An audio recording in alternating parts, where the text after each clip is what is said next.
I didn't answer the door. I stood there listening. No footsteps, no sound. Then the doorbell rang again. Longer this time. I checked the camera app. The front porch was empty, but the yard camera was on. It showed the tree, the same one. The figure was standing there again. Not looking at the house, looking at the camera. My phone vibrated.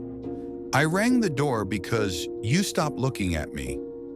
I slowly raised my eyes. The bedroom window was reflected in the screen. Something was standing right behind me.